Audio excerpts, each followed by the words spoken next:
بص، في فرق كبير جدا بين الاعجاب وبين الحب وبين التعلق. تمام كده؟ والتعلق ده اصلا يعني لوحده درجات.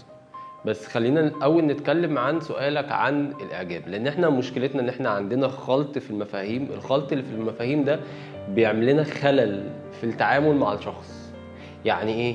يعني مثلا احنا بنسمي الاعجاب حب من اول نظر. مفيش حاجه اصلا اسمها حب من اول نظر. الاعجاب ليه كده حاجه علميه او ليه يعني تفسير علمي، اللي هو احنا بنسميه القبول، ان انا قابل الشخص ده. فممكن اعجب بشخص مش شرط يبقى شكله حلو، لان مخنا الموضوع بقى بيجي ازاي. احنا مخنا فيه صور، الصور دي مرتبطه باشخاص. الاشخاص دي في منهم ناس بنكرههم او مش بنحبهم، وفي منهم ناس بنحبهم جدا. زي مثلا واحده شبه مامتك وانت متعلق جدا بمامتك، انت اوتوماتيكلي كده لو شفتها هتحس ان انت مرتاح لها. ليه؟ لان عقلك بيقولك ان الملامح دي في جوه ملامح شبهها انت بتحبها، فبتلاقي نفسك بتميل للشخص ده شويه. بس معنى كده ان الشخص ده مناسب؟ لا، مش مناسب ليك خالص، لانك اصلا ما تعرفوش. تمام؟ الفكرة بقى فيما بعد نظرة الإعجاب دي أنت بتعمل إيه؟ هل بتقفل بقى الدنيا وخلاص؟ لأ، دي شبه حد مثلا أنا أعرفه فممكن أكون متعلق بيها وبتفسر الموضوع تفسيره الصح، ولا أنا اتشدت ليها، البت دي مش عارف إيه اللي خلاني كده اتشد ليها، لا ده أنا بحبها كده، شكلي كده حبيتها من أول نظرة، وابتدي أجري وراها وابتدي ادخل على السوشيال ميديا بتاعتها وابتدي اعمل زوم على الصور بتاعتها وارجع الزوم تاني واشوف بتنزل ايه واتابع اخبارها واعمل لها اد واعمل لها واخش على الدي ام على الانستجرام وابعت لها. وكل الكلام ده بيخليني بقى اوصل للتعلق كمان، مش للحب.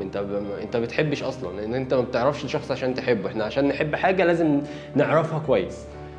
فانت بتوصل من مرحله الاعجاب لمرحله الادمان، مرحله التعلق على طول.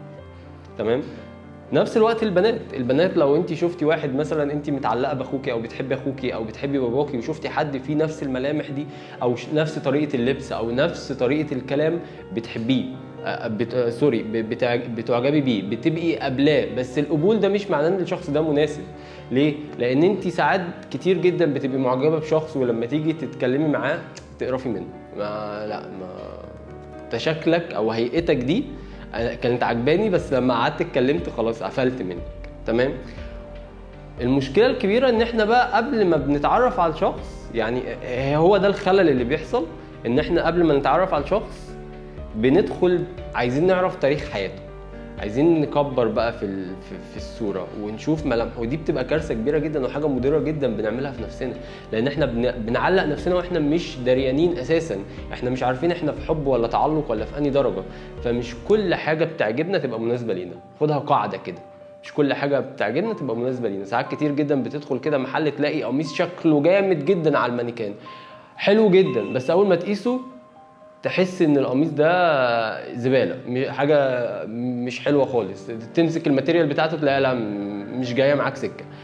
فهي دي الفكره ان احنا عقلنا جوه في بني ادمين، يعني في صور بني ادمين. الصور البني ادمين دي مرتبطه بمشاعر، اذا كانت سلبيه او ايجابيه. لو ايجابيه، انا اي حد بشوفه شبه الشخص اللي انا في مشاعر ايجابيه جوايا انا بعجب بيه، بحس بقبول ناحيته، بحس ان انا متقبل الشخص ده، عايز اقعد معاه، عايز اتكلم معاه. اي شخص اذاني مثلا ليه برضو فايل جوه عقلي، شفت حد شبهه بحس ان لا، مش طايقه. لان ناس كتير جدا بنحس ان احنا مش طايقينها، ولما بنيجي نقعد معاها بنحبها جدا. والعكس، ناس كتير جدا بنكون بنحبها جدا ولما نيجي او نكون معجبين بيها جدا، ولما نيجي نقعد معاها نقرف منها، مش عايزين نقعد معاك، نقفل منه. فهي البوينت هنا في لازم اسمي بقى كل حاجه باسمها الحقيقي.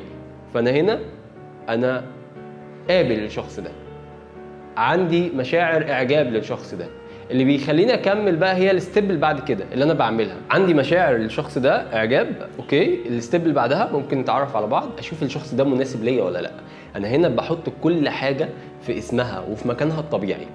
لكن عندي مشاعر اعجاب للشخص ده، فلا بقى خلينا اخش على البروفايل بتاعه، خلينا افتح الصور بتاعته، خليني اكبر في الصور بتاعته، خليني اصغر في الصور بتاعته، خليني ابص في عينه كويس في الصور بتاعته.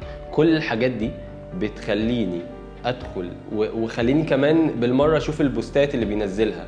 لو واحد عميق وبتاع ممكن يبقى تافه في الحقيقه، ما فيش مشكله، بس اشوف البوستات اللي بينزلها فلقيته لا ده حكمت على شخصيته من خلال البروفايل بتاعه فتعلقت بيه اكتر.